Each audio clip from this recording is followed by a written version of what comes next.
Sehrli aləm, qaranlıq qapının sirri çox uzun illər əvvəl ucsuz-bucaqsız meşələrin, dağların və dərələrin arasına gizlənmiş, əsrlərin sükutuna qarışmış bir diyar var idi. Bu diyarın adı əbədi sehr idi. Burada təbiət yalnız canlı və gözəl deyil, eyni zamanda sir dolu, sehrli hadisələrlə zəngin idi. Hər küncdə, hər daşda, hər ağacda unudulmuş nağıllar, qədim sehrli sirlərin və gələcəyin ümid dolu mesajlarının izləri var idi. Hekayəmizin qəhrəmanı gənc və macəra ruhlu Aydındır.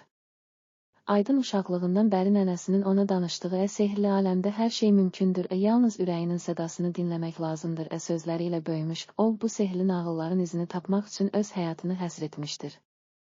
Lakin Aydının yaşayış yeri, əbədi sehr diyarı son illərdə dəyişikliklərlə üz-üzə qalmışdı.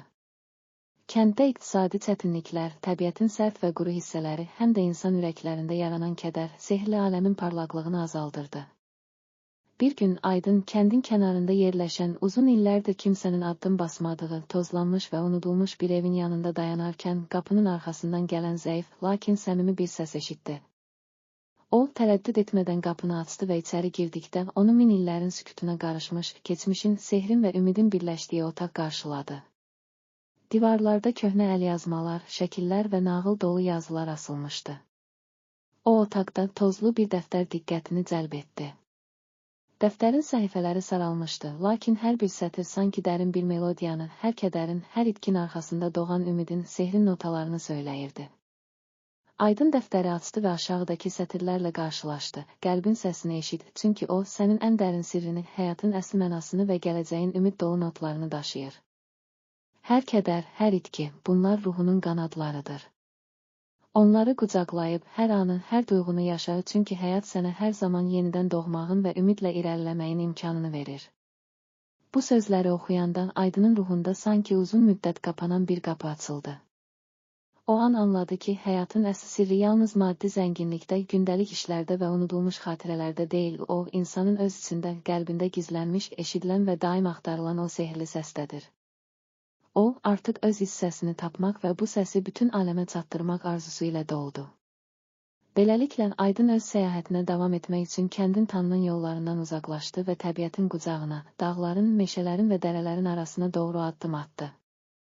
Yol boyu, ulduzların səmada rəqs etdiyi, quşların nəğmələrinin eşidildiyi, küləyin isə hər çətinliyin arxasında bir ümid var deyən sədasını hiss etdiyi bu aləmdən, Aydın hər addımında öz hissəsini daha da aydın eşidirdi. Dağların sərt qayalıqları arasından süzülən günəş işığı ona keçmişin unudulmuş nağıllarını, hər itkinin arxasında doğan yeni başlanğıcların sədasını çatdırırdı.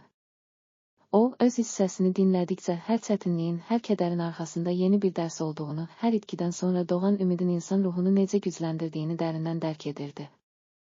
Yolçuluğu zamanı Aydın bir çox möhtəşəm və sərt yerlərlə üz-üzə gəldi.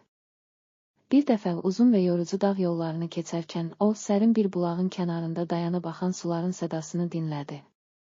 Bulağın suyu o qədər şəffaf idi ki, o, öz əksini görərək, hər damla suda min illik nağıllar, hər şırıltıda itkilərdən sonra doğan ümidin sədası var deyə düşündü.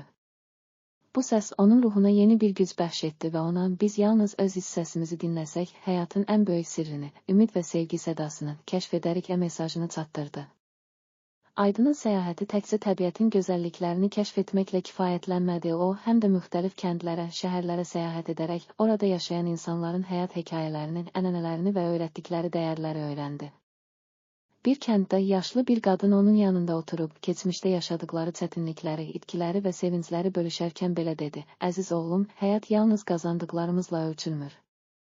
Hər itki, hər kədər sənin üçün yeni bir başlanğıc, yeni ümidlər bəxş edər. Biz yalnız ürəyimizin səsini dinləsək, hər çətinliyin arxasında gizlənən dərin hikməti anlaya bilərik." Bu sözlər Aydının qəlbində yeni bir işıq oyatdı. O, artıq anladı ki, həyatın əsl mənası yalnız öz içimizdə, qəlbimizin dərinliyində gizlidir, həm də biz hər kəsin həyatından, hər kədərin, hər itkin arxasında doğan ümid dolu mesajlardan ilham alaraq öz nağıllarımızı yaradırıq.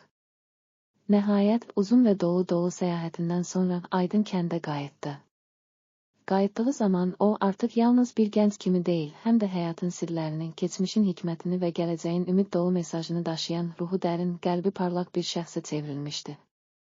Kənd sakinləri onun üzündəki dəyişiklikləri, dərin düşüncəli baxışlarını və eşitdiyi o səsi dərindən hiss etdilər. Bir axşam kəndin meydanında böyük bir toplanış təşkil olundu. Ulduzların parlaqlığı altında odun sobasının ətrafında toplaşan insanlar Aydının səyahətindən, keçdiyi çətinliklərdən və tapdığı ümid dolu mesajlardan bəhs edən hekayələrini dinləmək üçün bir araya gəldilər.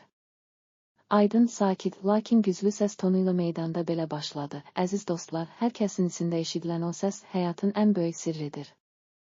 Biz yalnız öz hiss səsimizi dinləsək, hər kədərin, hər itkin arxasında gizlənən dərsi anlaya və gələcəyin ümid dolu işığını qəlbimizdə daşıya bilərik. Həyat yalnız qazandıqlarımızla deyil, həm də itirdiklərimizdən sonra necə yenidən doğduğumuzla ölçülür.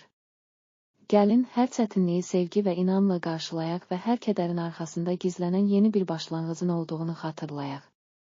Bu sözlər meydandakı hər kəsin qəlbində dərin izlər buraxdı. İnsanlar artıq yalnız gündəlik işlərlə məşğul olmur, hər anı, hər duyğunu, keçmişin hikmətini və gələcəyin ümid dolu mesajını bir araya gətirərək öz həyatlarını yenidən qurmağa başladılar. Kəndin dar küçələrindən, evlərin pəncərələrindən sızan işıq, ailələrin bir araya gəldiyi gecələr, bunların hər biri Aydının öyrətdiyi dəyərlərin, iç səsinin və ümidin bir simvoluna çevrildi.